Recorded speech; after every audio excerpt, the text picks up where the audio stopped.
Good morning, girls. This is Dr. Kiran Deshwal, Assistant Professor English. Today, in this video lecture, I will teach you the essay Knowledge and Wisdom composed by Bertrand Russell. This essay was published in 1954, and in my previous video, I have told you about this essay and about the author Bertrand Russell. We have discussed that in this essay, Bertrand Russell talks about knowledge and wisdom. So, let us start.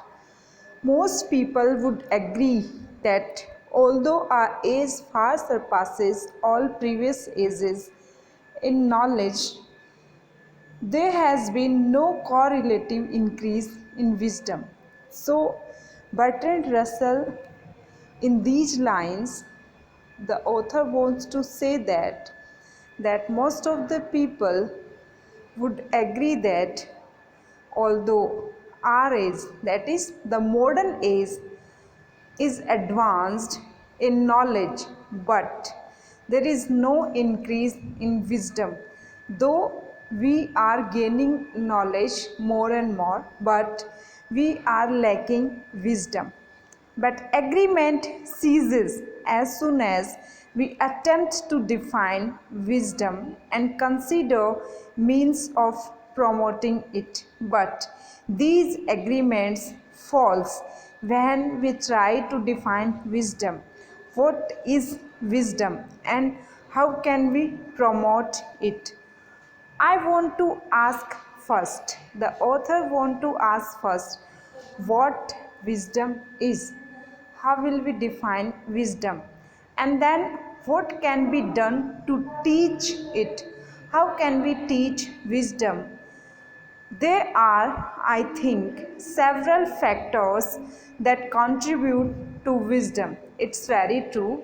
The author is saying that several factors are helpful or important in increasing wisdom. Of these, I should put first a sense of proportion. First of all, Russell wants to tell that the capacity to take account of all the important factors in a problem and to attach to each its due weight. So, this has become more difficult than it used to be owing to the extent and complexity of the specialized knowledge required of various kinds of techniques.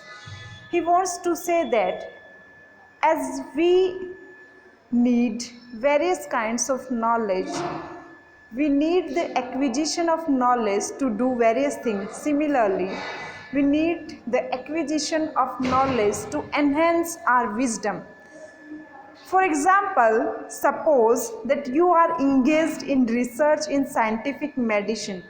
Russell gives us an example. He says that suppose that you are busy, you are engaged in the research of scientific medicine. The work is difficult. Obviously, if you are researching on a scientific medicine, the work is not easy. It is very difficult and is likely to absorb the whole of your intellectual energy, and it requires a lot of intellectual energy to discover a scientific medicine. You have no time to consider the effect which your discoveries or inventions may have outside the field of medicine. But yes, you are working to make a medicine, but while making it, you put your whole energy in making the medicine, in discovering the medicine. You forget, you have no time to consider, you don't even consider that what effect it will leave on people, the effect which your discoveries or inventions may have outside the field of medicine. Though it will be better in the field of medicine, but outside the field of medicine, what will be the effects of that particular medicine, you don't consider that. So you succeed, let us say, as modern medicine has succeeded, and you will be successful in your discovery. You will make your medicine in enormously lowering the infant death rate. Suppose that you have made a medicine to save small children, little children, and you succeed in your discovery, and your discovery will be succeeded in lowering the infant death rate. You will save children, but not only in Europe and America, but also in Asia and Africa. Everywhere in the world, your medicine will be successful. It will give successful results. It will save children. Let us say it will save children. But the side effect is this has the entirely unintended result of making the food supply inadequate and lowering the standard of life in the most populous parts of the world. See, these are the two aspects of a coin. On the one hand, you are saving the lives, you are saving children, but on the other hand, the population is increasing, and the increment in population will result in the inadequate food supply. Food will be less for people, demand will be higher, and lowering the standard of life. Thus, the standard of life will come down in the most populous parts of the world, because population will increase, and if population increases, food scarcity increases. To take an even more spectacular example, he says that take a more relevant example which is in everybody's mind at the present time, which can be understood easily. You study the composition of the atom from a disinterested desire for knowledge. He says that suppose that you study the composition of atom, you study how to make atom bombs, uh, and incidentally place in the hands of powerful lunatics, but for money you place your discovery, the atom bomb, in the hands of powerful lunatics, and they misuse it. They use it in destroying the mankind, the means of destroying the human race, and it is used to destroy the human race, to destroy the people, to destroy the human beings. So though you are using your brain in making great discoveries, but your discoveries can have an opposite impact on the people and on the world.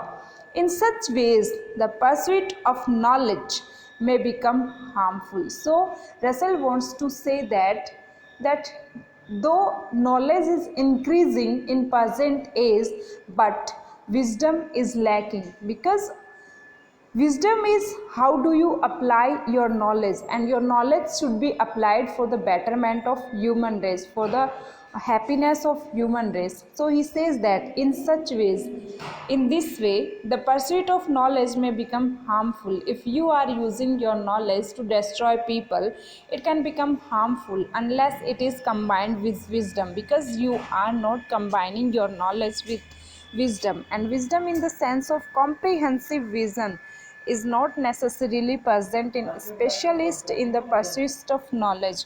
So in the pursuit of knowledge, you do not apply your common sense that what effect it can leave on people.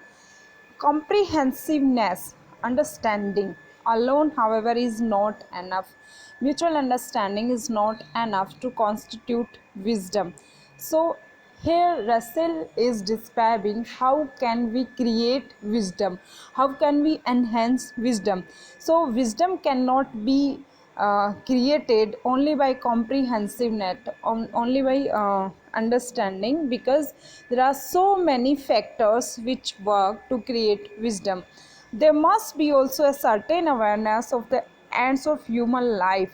This may be illustrated by the study of history. By the study of history, we can say that many eminent historians have done more harm than good, because they viewed facts. Many eminent, many known great historians have done many harms to human beings than good, because they view facts through the distorting medium of their own passions, because they looked on facts through their own passions. Hegel, the great historian, had a philosophy of history which did not suffer from any lack of comprehensiveness.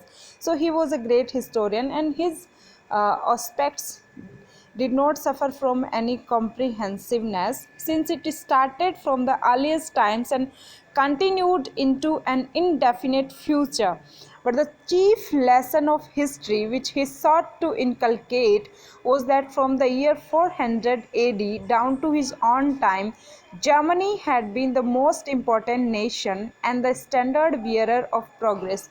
Russell wants to say that at the time when Hegel was writing history, at that time, that is at 400 AD, in 400 AD, Germany was the most powerful nation, and it was the nation standard bearer, which is known as the standard bearer of progress in the world.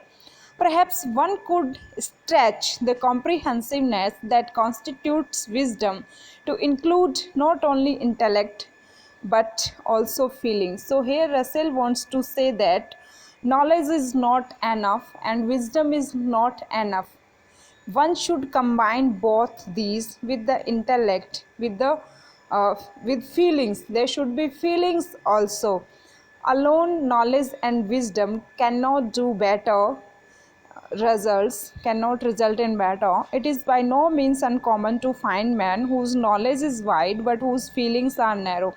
So if a knowledgeable person does not have feelings for humanity, the knowledge is incomplete. So his feelings should not be narrow. These feelings should be wide. For the he should think about all people. He should think about all.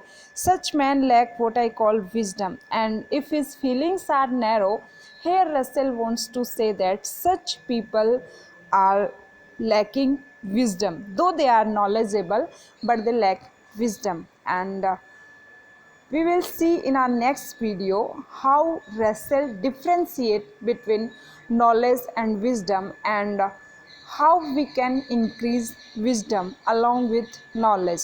Thanks for watching.